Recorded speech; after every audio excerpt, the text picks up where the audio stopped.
네가 내 일 하면 나는 네 일 봐줄게 라는 제목으로 말씀 증거하겠습니다. 인생에 짐이 있습니다. 염려라는 무거운 짐이 있습니다. 염려가 주는 고통이 있고 부작용이 있습니다. 염려는 우리의 평강을 깹니다. 기능하지 못하게 합니다. 열매 맺지 못하게 합니다. 전진을 막습니다. 예수님은 우리를 고치시는 분입니다. 우리의 염려의 짐을 대신 짊어지십니다. 우리 심령 기수강 곳까지 터치하십니다. 마음과 생각을 지키십니다. 우리가 할 일 뭐예요? 모든 염려를 다 기도로 빨리 치환하는 거예요. 빨리 주님께 던져버리는 거예요. 그래서 위기 가운데 기도하십시오. 지혜가 생깁니다. 고난의 때인데 고난의 때에 오히려 평강이 임합니다. 그리고 기도와 함께 성령 충만으로 뭘 이겨요? 죄를 이겨야 됩니다. 결국 무력하게 만드는 건 죄입니다. 죄. 하나님과의 관계를 끊어버리는 거. 하나님과 단절되니까 우리 어때요? 자기 힘으로 애를 쓰다가 탈진하는 거예요. 하나님과 관계가 끊기니까 세상과 경쟁하고, 하나님과 관계가 끊기니까 부르심으로 살지 못하고 질투심과 시기로 살게 되고, 이게 죄라는 거예요. 그리고 우리 인생의 문제는 인생에 죄라고 여기지 않는 것들, 죄라고 여기지 않는 우습게 여기는 것들이 세 가지 있습니다. 첫 번째가 염려예요. 두 번째 시기, 세 번째 질투. 첫 번째 염려인데, 우리는 염려에 대해서 되게 가볍게 생각할 때 많습니다. 염려 좀 하면 안 되나? 까짓거 좀 약 먹고 자면 안 되나? 우린 너무 가볍게 생각을 해요. 하나님 말씀 보면요, 거짓말하지 말라, 간음하지 말라, 살인하지 말라, 이런 말씀은요 되게 막 팍팍 와닿아요. 그렇지, 맞아, 그건 하지 말아야지. 그거는 진짜 죄악이지. 어떤 유혹이 와도 정직해야지, 깨끗해야지. 어떤 유혹이 와도 저 사람 내가 죽이면 안 되지. 누가 꼬셔도 내가 간음하면 안 되지. 다 느끼는 확신하는데, 이상하게 염려가 다가오면요 그냥 염려해버릴 때가 있어요. 그냥 허용해버립니다. 자기가 자기 염려가 자기 천성인 줄 알아요. 그 죄입니다. 죄. 천성 아니에요. 죄악의 죄. 염려를 달고 사는 게 당연한 줄 알고 착각하고 있습니다. 기도로 끊어버리는 거예요. 마태복음 6장 25절 나오죠. 그러므로 내가 너에게 이르노니 목숨을 위하여 무엇을 먹을까, 무엇을 마실까, 몸을 위하여 무엇을 입을까 염려하지 말라. 하나님 명령이에요. 하나님 명령, 왕의 명령이에요. 예수님께서 염려하지 말라고 하셨습니다. 염려는요 부작용이 있습니다. 아브라함 염려했죠. 거짓말했습니다. 아내를 누이라고 속였어요. 아내가 얼마나 황당했겠습니까? 이런 말도 안 되는 가장 지켜주기는커녕 누이라 속여버리고. 염려는요 또 정신병이에요. 정신병 걸립니다. 사울 보세요. 여인들 노래 한마디, 사울은 천천, 다윗은 만만. 쓸데없는 거에 그 열등감생 가져가지고 노이로제 걸려버리고. 염려하면요 염려는 안 끝납니다. 정신병 걸려요. 또 염려하면요 얼굴이요 팍 늙는다고 합니다. 우리 교회 보면 되게 다 동안들이 많거든요. 왜요? 우리 교회 뜨겁잖아요. 예배에 기쁨 있잖아요. 저 담임 목사님도 피부가 너무 좋으시잖아요. 제가 이번에 목사님과 식사할 때 목사님 피부가 너무 좋으십니다. 45세 갔습니다. 한 대 맞을 뻔했어요. 제가 너무 피부가 좋으시더라고요. 성령 충만하니까. 우리 또 염려하면요 언어가 거칠어져요. 어느 교회인데 어떤 집사님이요 염려가 많았대요. 그러니까 교회 온 지가 얼마 안 되신 분인데 염려를 아직 못 버렸나 봐요. 그 집사님은요 말끝마다 모든 혈구사가 더럽다예요. 바쁘다 하면 아유 정말 바쁘네요, 무지 바쁘네 이러면 되는데, 그 집사님 항상 앞에 더럽게 바쁘네. 정신없다고 할 때는 정신이 좀 없네 이러면 되는데, 그분은 늘 이런데요, 더럽게 정신이 없네. 항상 말에 더럽다. 염려를 못 버린 거예요. 그러니까 언어 거친데, 그분이 또 언제 교회 등록해서 어느 셀교회 가서 이제 셀교회 하는데, 그 집에 신방을 갔나 봐요. 근데 집이 너무 깨끗한데 그걸 보면서 그러더래요. 더럽게 깨끗하네. 말만 하면 더럽다. 왜 그래요? 그 인생에 염려가 있었거든요. 그러니까 염려를 완전 버릴 때 우리 인생은요 언어가 부드러워집니다. 염려를 버리는 순간에 우린 축복할 수 있고요, 염려를 버리는 순간에 칭찬할 수 있습니다. 왜 칭찬보다죠? 내 안에 염려가 있거든요. 쟤한테 질까 봐. 이기고 지는 게 어디 있어요? 각자 부르심 받은 자리가 있는 건데. 여러분, 염려로 사는 사람은요 늘 실투할 거예요. 염려로 사는 사람은요 이제 혼자 무인도에 혼자 살 거예요. 아주 외로울 거예요. 기도로 맡기십시오. 평강 얻으십시오. 사명으로 사십시오. 베드로전서 5장 7절 보니까 너의 염려를 다 주께 맡기라. 이는 그가 너희를 돌보심이라. 근신하나 깨어라. 너희 대적 마귀가 우는 사자같이 두루다니며 삼킬 자를 찾나니. 마귀가요 찾는데요 막 찾고 있어. 누굴 찾아요? 삼킬 자, 염려하는 자. 여러분, 마귀가 우리 찾아도요 우리는 기도로 무장돼야 돼요. 마귀가 오히려 쫄아서 도망가야 돼요. 그래서 언제나 염려 죄악입니다. 이 죄를 철저하게 끊고 기도로 맡기십시오. 또 한 가지가 가볍게 여기는 게 뭐냐면 미움이에요. 사람마다 우리 각자 그래요. 어떤 사람은 난 다 좋은데 쟤는 미워. 다 괜찮은데 누구누구 미워. 미움이 올 수 있지만 그거를 둥지트게 만드는 거, 그게 죄악이라는 거예요. 요한일서 3장 15절 보니까 그 형제를 미워하는 자마다 살인하는 자니, 살인자래요. 살인하는 자마다 영생이 그 속에 거하지 아니하는 것을 너희가 아는 바라. 미움 이퀄 살인. 팍 꽂히지 않습니까? 미움이 살인이래요. 예전에 흉악범 조두순 씨가 출소한다고 하니까 조두순이 이제 거주할 집에 동네에 사는 사람 난리가 났죠. 휴가 보면 여기 온다고 막 난리 부리고 막 어떤 유튜버는 막 쇼하고 막 내가 처단하겠다 그러고. 왜 그래요? 그만큼 흉악한 사람들이 자기 동네 오는 거 싫은 거예요. 그러면 미워하는 사람은 어떻게 해요? 미워하는 사람은요, 그 조두순이에요. 아시겠습니까? 굳이 얘기하면 조두순 사촌이에요. 미움이 살인이 돼요. 근데 우리는 미움이 별거 아닌 줄 알아요. 여러분 미워해 보십시오. 일단 첫 번째 기도가 막혀요. 기도가 막히고요. 그리고 얼굴이 어두워져요. 그리고 계속 피해 다녀야 되니까 이제 모든 관계가 다 끊겨버려요. 여러분 미움 무시무시한 죄악입니다. 우리 삶은 참 신기해요. 내가 누군가 엄청 미워하잖아요. 나도 누군가에게 미움의 대상이 어느 순간 되어 있어요. 야곱 보세요. 야곱 사기꾼이었잖아요.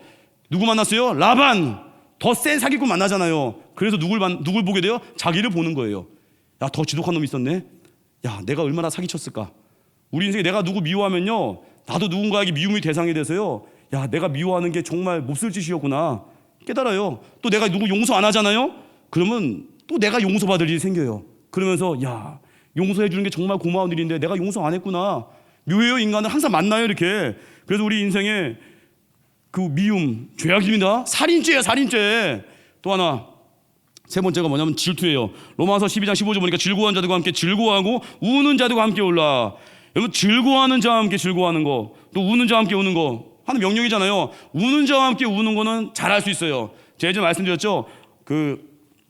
어느 교회 집사님이 그런 얘기 했습니다. 저한테 자기 딸은요 어린 시절에 그 장애우들과 참 교제를 많이 했대요. 장애우들을 장애우 친구가 많았대요. 그래서 제가 칭찬했습니다. 집사님 딸은 참 착하네요. 장애우들을 이렇게 많이 챙겨주네요. 근데 그 집사님 말이 이랬어요. 목사님, 우리 딸이 착한 게 아니라 우리 딸은 열등감 때문에 비슷한 애들과 교제를 못 한대요. 좀만 교제하면 열등감 생겨가지고 자기보다 못났다고 생각하는 애들만 찾아다닌대요. 그게 사랑인 줄 알고 열등감 감추는 거래요. 그때 제가 무릎 꿇었어요. 우리 또래, 같은 또래, 예를 들면 이거예요. 같이 배우자기들 열심히 하는 또래가 있을 거 아니에요. 청년팀. 그럼 같은 목적을 향해 달려가는 사람들끼리 같은 목적일수록 친할 줄 알아야 돼요. 그게 시기심을 이긴 거예요. 20, 30대가 작년 어르신한테 칭찬받는 거 어렵지 않습니다. 인사만 잘하면 돼요. 근데 20, 30대가 똑같은 20, 30대와 함께 친하게 지낼 수 있는 거, 이건 자아가 죽은 사람이 있으니까 가능한 거예요. 질투를 죽인 거예요. 우리는 언제나 질투심, 이거 버리기 죄악이에요. 질투는 안 끝나고 부르심을 거부한 대로 나아갑니다. 피터의 원리를 쓴 피터 박사가 한 말인데, 이 시대에 사회기관이나 대학, 병원, 기업 많은 기관 중에서 업무 수준이 현저히 떨어지는 사람들이 그 자리에 있다는 거예요. 왜냐? 야망에 사로잡혀서 능력 밖의 수준으로 가버린 거래요. 질투심 때문에, 돈 때문에, 야망 때문에 날 부르지도 않았는데 그 자리에 가버린 거래요. 부르지도 않았는데 맨날 공무원 한다는 사람 있잖아요. 부르셔서 간 사람도 있겠지만, 부르지도 않았는데 맨날 대기업 하는 사람 있잖아요. 갔는데 실력이 없어. 왜요? 안 불렀으니까. 부르는 자리에 가야 그걸 감당하고 기쁨이 있는 겁니다. 근데 부르심을 막는 게 뭐예요? 질투심. 우리 이번에도 지난 10월 10일 월요일 날 감치우 목사님 목사님 안수식 하셨고, 10월 17일 지난 월요일 날 박민식 강도사님 강도사 인허식이 있었습니다. 두 군데 다 다녀왔는데 많은 분들이 와서 축하해 주셨습니다. 근데 박민식 강도사님 강도사 인허식 때 그 에일교회라는 서울에 있는 어느 교회에서 강도사 인허식이 있었습니다. 거기 설교하신 분이 노회장이신 에일교회 담임 목사님 한혜관 목사님이 설교하셨어요. 한혜관 목사님. 근데 설교 중에 이런 얘기를 하십니다. 사역자들에게 주는 권면이에요. 여러분들 힘들고 어렵더라도 기도하고 삭힐 줄 알고 시험에 드는 상황이 온다 할지라도 극복하기를 원합니다. 왜요? 부르심의 자리를 향한 기다림이기 때문에. 그러면서 이런 얘기를 합니다. 자기 교회 부교육자 한 명을 자랑했습니다. 한 교육자를 자랑하면 이런 얘기가 되었습니다.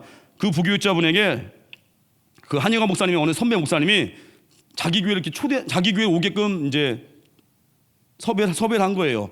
근데 더 좋은 조건의 교회인데, 에일교회 그 한혜관 목사님의 그 부교육자분이 이제 오케이만 하면 그 교회 갈 수 있는 거예요. 더 좋은 조건의 교회라고 합니다.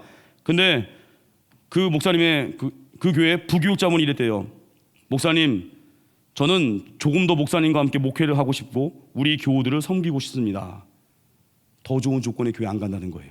추천을 해줬음에도 불구하고. 그 담임 목사님이신 한혜관 목사님이 속으로 울었다고 합니다. 너무 감동을 받았대요. 그래서 같이 목회하자. 다시 이렇게 손을 잡았는데, 그러면서 그분이 오늘 목사 안수를 받는다고 합니다. 너무나 아름답더라고요.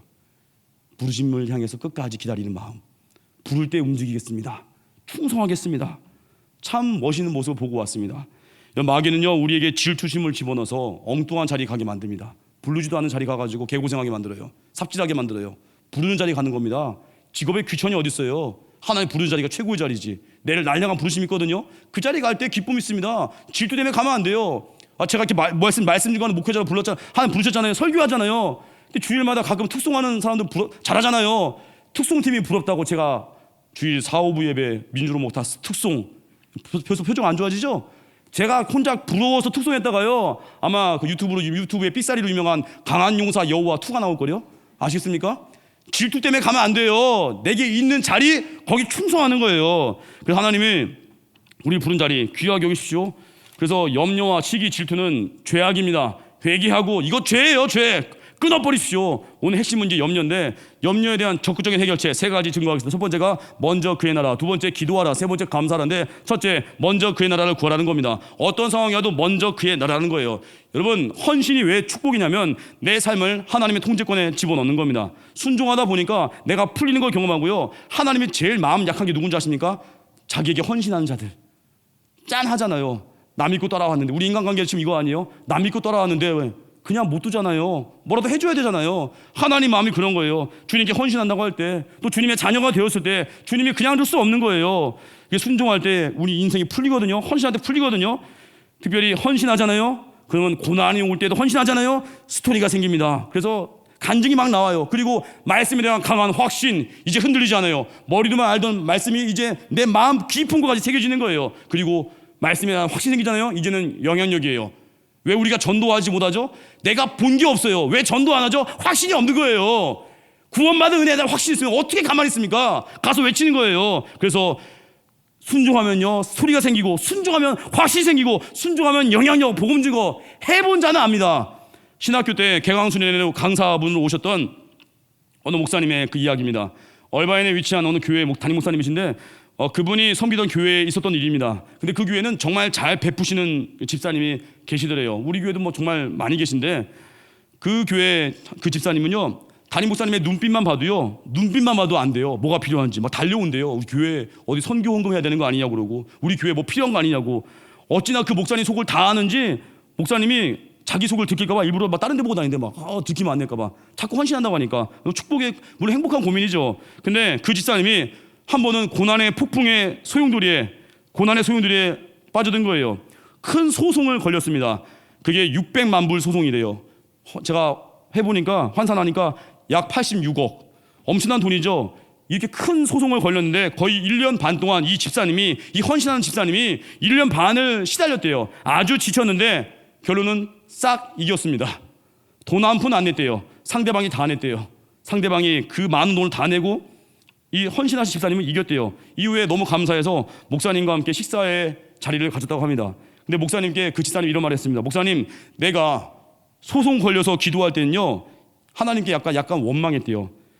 하나님, 내가 맨날 목사님 도와주다가 이게 뭡니까? 맨날 그의 나라와 그의 의를 구하라고 해서 교회에서 뭐 한다고 하면 항상 섬겼는데 몇백만 불 소송이 뭡니까? 라고 원망을 하다가 이게 싹 해결되고 나니까 마음에 확신이 오면서 이 대화 끝날 때 이 집사님이 목사님께 이렇게 얘기했습니다. 목사님, 마태복음 6장 33절이 진리입니다. 마태복음 6장 33절이 진리입니다. 다 아는 말씀이잖아요. 너희는 먼저 그의 나라와 그의 의를 구하라. 그래야 이 모든 걸 더하시리라. 이게 머리로만 알았던 말씀이 이제 팍 꽂힌 거예요. 이 말씀이 맞는 거군요. 그 소송을 승리하는 한 번의 고난을 이기면서 통과하면서 마음에 꽂힌 거예요. 우리 인생에 왜 벌벌 떠죠? 왜 이렇게 염려가 문제가 오면 왜 벌벌 떠죠? 확신이 없는 거예요. 말씀이 너무나 소중하고 말씀이 정답인데 말씀을 머리로만 알고 있는 거예요. 그래서 하나님 우리에게 때로는 고난을 통해서 이걸 견고하게 세울 때가 있다는 겁니다. 그래서 이 소송 이겨서 승리하신 마태복음 6장 33절을 너무 견고히 믿게 되신 이 지사님이요, 이후에도 목사님 볼 때마다 이제 더 자원해서 더 주머니 털고 항상 지갑은 열려있고 맨날 섬기려고 하고, 우리 교회도 보면요, 이게 섬기는 거에 재미를 보셨다 이상 표현이 이상한데, 아주 은혜 받으신 분이 있어요. 맨날 그 교회 해외에 어디 교회 어렵습니다 기도 제목 내놓으면 예배 끝나자마자 막 어느 순간 문자가 와 있는 분이 있고요. 이번에도 홍천 노일교회 우리 교회에서 교회 사이즈에 비해서 엄청나게 우리 교회가 도와줬거든요. 거기 가서 예배 드렸잖아요. 노일교회 그 재난으로 인해서 막 교회가 무너졌던 교회 우리 교회가 도와줬잖아요. 많이 헌금하고 그때 크게 헌신한 집사님이 그런 얘기를 합니다. 예배 끝나고 나오는데 너무 감동 받았나 봐요. 노일교회에서 이제 감사 예배 드릴 때 나오면서 그럽니다. 담임 목사님께 목사님 이런 교회 전국에 전 세계에 내가 더 많은 교회 섬기고 싶습니다. 목사님 기회 주십시오. 아주 감동이에요. 그분의 마음에도 마태복음 6장 33절은 진리입니다. 이게 새겨져 있는 거예요. 우리 문제 앞에 벌벌 떨지 마시고 말씀 붙들고 하나님께 그 말씀 확신 달라고 구하십시오. 문제는 상황 아니에요. 문제는 내 여건 아닙니다. 내 안에 받은 바 말씀을 붙들고 있는가 그 싸움이에요. 유명한 예화가 있습니다. 소위 해가 지지 않은 대영 제국 시기입니다. 빅토리아 여왕이 해군 함선을 만들어서 세계 정복에 박차를 가할 때였습니다. 배를 잘 짓는 전문가를 찾았다고 합니다. 근데 징집을 하게 되는데 못 나온다는 거예요. 못 온다는 거예요. 왜 못 나오냐고 하니까 조그만 철공소를 하는데 배를 지으러 나가면요 그 철공소 문을 닫아야 되고 처자식이 굶어 죽는다는 거예요. 그랬더니 해가 지지 않는 그 나라 여왕이 그 배 수송공에게 이렇게 얘기했습니다. You mind my business, then I mind your business. You mind my business, then I mind your business. 해석하면 네가 오늘 설교 제목이에요. 네가 내일 하면 나는 네 일 봐줄게. 네가 내일 하면 내가 네 일 봐줄게. 마태복음 6장 33절 그 원리 아니에요? 최고 권력, 최고 수장 여왕이 철공소 주인에게 지금 이 얘기를 한 거예요. 말도 안 되는 딜이에요. 말도 안 됩니다. 아주 그레이트 딜이에요. 그런데 그거보다 수천 수만 배 딜이 뭐라고요? 마태복음 6장 33절 너희는 먼저 그의 나라와 그의 의를 구하라. 우리의 작은 헌신 드렸는데 주님은 모든 걸 더하십니다. 우리의 아주 작은 순종 드렸는데 주님은 우리의 모든 필요를 다 채워주십니다. 이게 그의 나라 구하는 거예요. 그 염려 올 때 여러분 뭐 여러 가지 상황이 올 때 바쁠 때 더 기도와 헌신하는 거예요.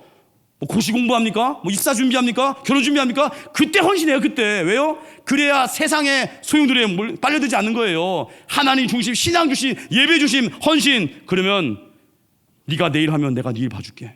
주님이 아마 그런 음성같이 내 마음에 확신을 주실 거예요. 주님의 일을 하잖아요. 우리에는 주님이 감당하십니다. 끝까지 주님의 일을 붙잡으십시오. 두 번째가 기도입니다. 언제까지 기도해야 돼요? 충만할 때까지. 언제까지 기도해요? 평안이 몰려올 때까지. 오늘 말씀같이 아무것도 염려하지 말고 다만 모든 일에 기도와 간구로 너희 구할 것을 감사함으로 하나님께 아뢰라. 그러면 모든 지각에 뛰어난 하나님의 평강이 그리스도 예수 안에서 너희 마음과 생각을 지키시라. 기도하면요 마음과 생각을 보호받습니다. 주님이 지키십니다. 조건과 환경 관계였습니다. 존경하는 목사님 이야기인데 그 볼티모어에서 목회를 하고 계십니다.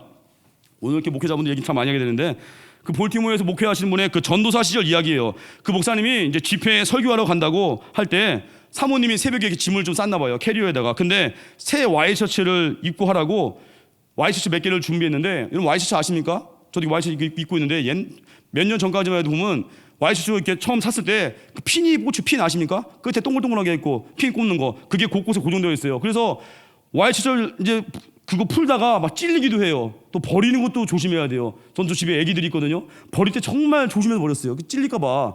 그 바늘 같은 거. 근데 이 사모님이 이 목사님이 이제 집회 가는 거 준비한다고 이제 와이셔츠를 다리고 이제 그 새 와이셔츠를 다리고 이제 바늘을 입에 물고 있다가 바늘 하나가 넘어간 거예요. 넘어가서 이게 휘뚜를 타고 들어가서 피를 토하고 난리가 났습니다. 새벽 2시였습니다. 새벽 2시에 야단이 나고 병원을 갔습니다. 새벽 2시에 의사들이 이제 난리가 난 거예요. 이게 뭡니까 하고 막 졸린 눈으로 나와가지고 엑스레이 찍었더니 그 바늘이 여기까지 간 거예요. 속까지. 이 보이더래요. 이제 엑스레이 찍었더니.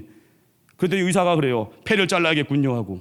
난리가 난 거죠. 아닌 밤중에 홍두깨라고. 이 목사님이 너무 속상한 거예요. 아니 내가 집회 갈 때 내 짐 싼다고 아내가 사모님이 와이셔츠를 다려서 준비하다가 그게 바늘이 입에 물고 하나씩 물고 있었던 거예요. 다리다가 하나 물고 이거 물고 다리다가 하나 넘어가 버린 거예요. 얼마나 속상하겠어요. 그래서 그 목사님이요 화장실에 가서 문을 잠그고 변기 의자를 끌어안고 더럽게 또 변기 의자를 끌어안고 거기서 끌어안고 기도하기 시작했대요. 하나님 우리 아내 살려주세요. 하나님 살려주세요. 근데 그렇게 기도를 하면서 엄청 울었다는 겁니다. 기도하고 나니까 그분이 이렇게 표현했어요.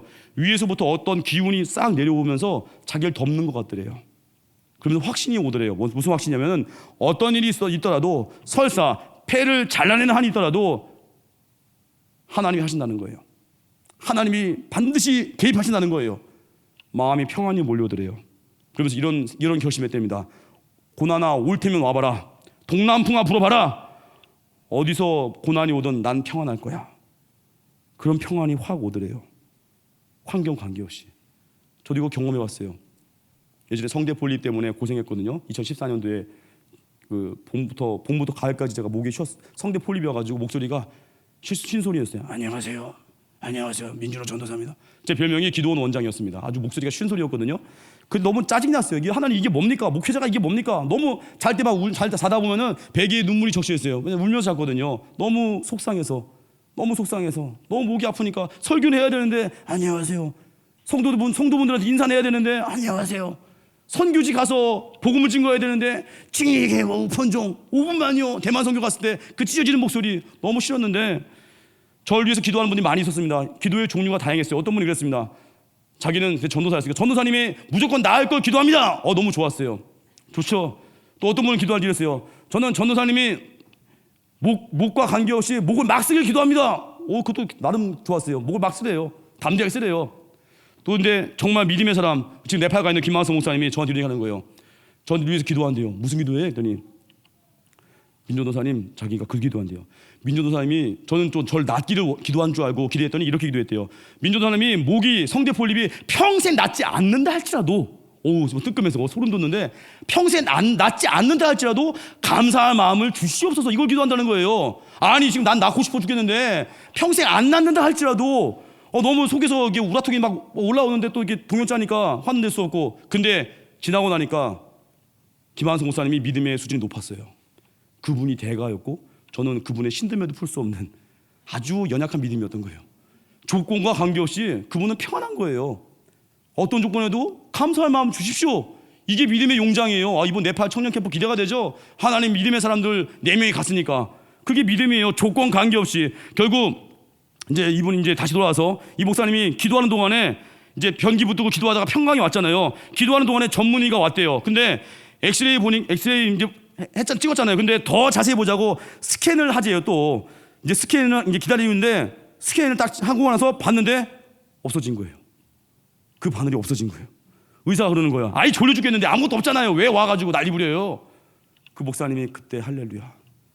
주님이 하셨군요. 그 기적을 경험하고 이분의 사역이 달라진 거예요. 그때 하나님 앞에 울고불고 어떤 조건 속에 난 괜찮습니다 했는데 그게 없어진 거예요. 너무 신기한 기적이 벌어지면서 그때 그분의 고백이에요. 하나님이 하시면 되는구나.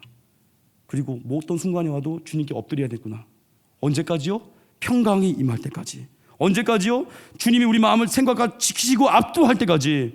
기도는 거기까지 하는 거예요. 우리 인생에 많은 문제 있죠. 자녀 문제 안 풀리잖아요. 힘들잖아요. 자녀가 난리 난 것 같아도 언제까지 기도해요?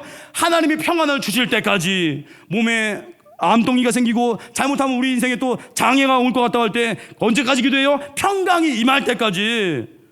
기도하면요 평강 주십니다. 근데 어리석은 자는 고난이 왔는데도 불구하고 맨날 고난 노래만 부르고 기도를 안 해요. 그러니까 맨날 고난의 수렁통에 못 나오게 되고 이 비즈니스 날리고 쪽박살 것 같은 상황이 온다 할지라도 여전히 기도해야 돼. 언제까지요? 평안함이 임할 때까지. 그래서 염려하지 않고 기도하면요 어디서 오르지는 모르지만 하늘의 능력이겠죠. 하나님의 임재가 우리를 압도합니다. 지각을 초월한 하나님의 평강이 우리를 지키시는 거예요. 그때까지 엎드리고 우는 겁니다.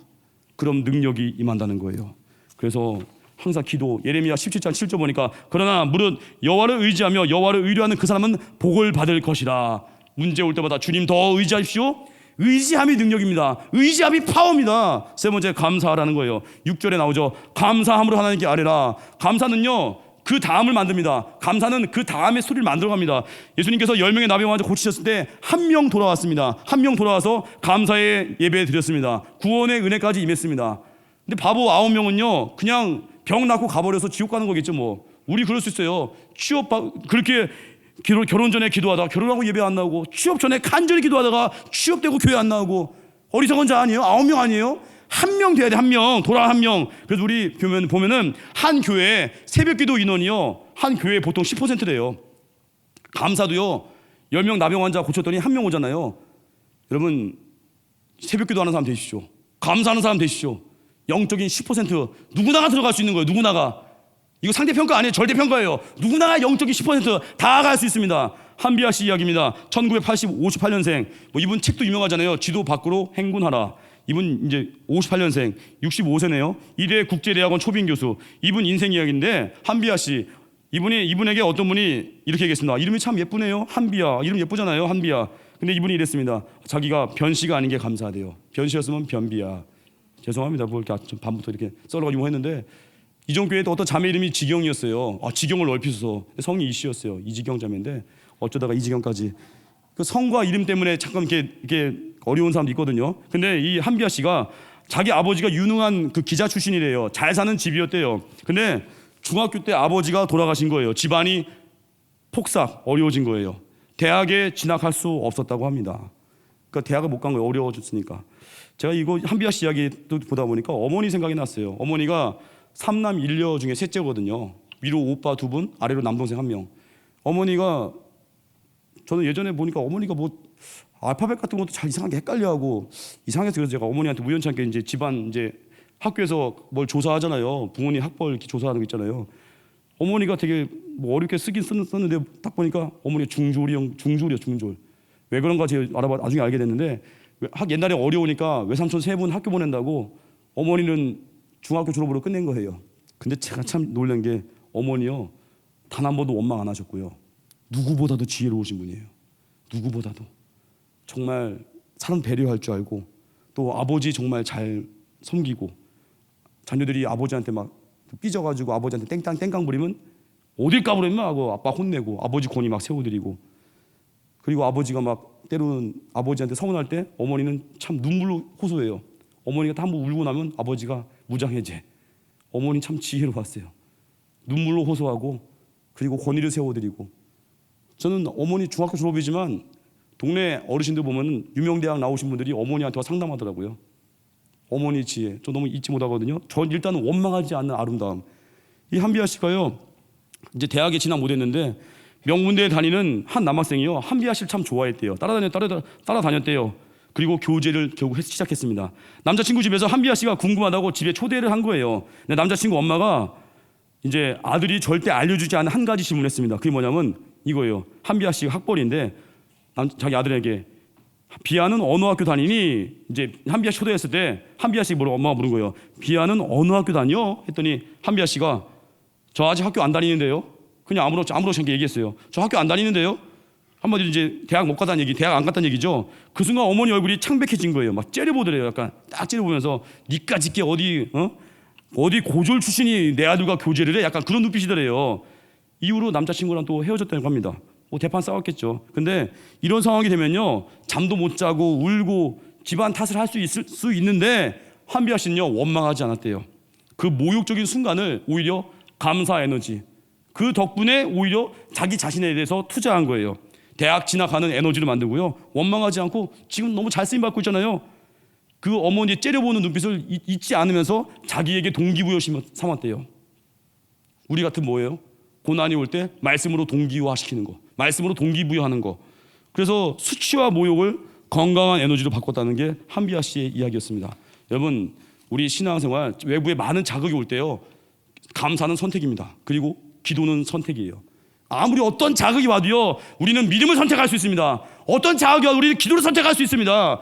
그래서 어떤 상황이 와도요 항상 감사 선택하고 기도 선택해서 기도의 불을 붙이십시오. 그래서 언제나 우리 어떻게 돼요? 은혜 받고 나서 다시 와서 감사하잖아요. 그러면 축복에 흔들리지 않습니다. 다시 하나님을 선택하면요 시편 116편 12절 내게 주신 모든 은혜를 내가 여호와께 무엇으로 보답할까? 감사하는 자는요 헌신하게 됩니다. 그래서 아무도 예배하지 않는 그곳에서 예배를 심을 수 있습니다. 누구도 헌신하지 않는 그곳에서 헌신할 수 있습니다. 누가요? 감사하는 자. 누가요? 감사로 기도하는 자. 결론입니다. 염려와 미움, 시기는 명확한 죄예요. 기도로 이기십시오. 그리고 그동안 염려해왔습니까? 미워했습니까? 시기했습니까? 철저히 토설하시고 깨끗한 마음과 함께 거룩하게 쓰임 받으십시오. 염려를 기도로 이기고 미움을 이기고 용서로 살아가길 바랍니다. 그래서 특별히 염려를 이기는 3가지 해결책. 그의 나라 구하십시오. 먼저 그의 나라예요. You mind my business, then I mind your business. 네가 내 일 하면 나는 네 일 봐줄게. 그의 나라 구하십시오. 그래서 우리 인생의 기도의 전략을 바꾸십시오. 돈이 궁할 때 돈 이야기 그만하고 하나님 나라 구해 보시죠. 네팔 위해 기도해 보시죠. 몸이 아플 때 건강 얘기 이제 좀 적당히 하시고, 물론 기도해야겠죠. 몸이 아플 때 거기만 매이지 말고 나라를 구해 보시죠. 교회에 내가 무엇을 충성할지 그걸 구해 보시죠. 그러면 하나님이 다급해질 겁니다. 얘가 왜 자기 얘기 안 하지? 네 얘기 할 때 됐잖아. 너 왜 네팔 얘기만 하니? 네 얘기 할 때 됐잖아. 너 왜 네 양떼 얘기만 하니? 네 얘기 할 때 됐잖아. 너 근데 왜 전도 얘기만 하니? 너 왜 나라밖에 구하지 않니? 하나님이 조급하게 만드는 거, 그게 중보기도의 파워입니다. 응답이 세질 거예요. 내 삶을 책임지실 겁니다. 언제까지 기도해요? 평안 임할 때까지. 조건 관계없습니다. 그리고 어떻게 기도해요? 감사함으로 선택하십시오. 원망하지 않고 감사, 낙심하지 않고 감사. 그게 선택의 파워고 영적인 10% 안에 다 들어가서 하나님 나라에 기둥같이 쓰임받는 우리 교회 되기를 주님의 이름으로 축원합니다. 자리에서 일어나겠습니다. 표대를 향하여.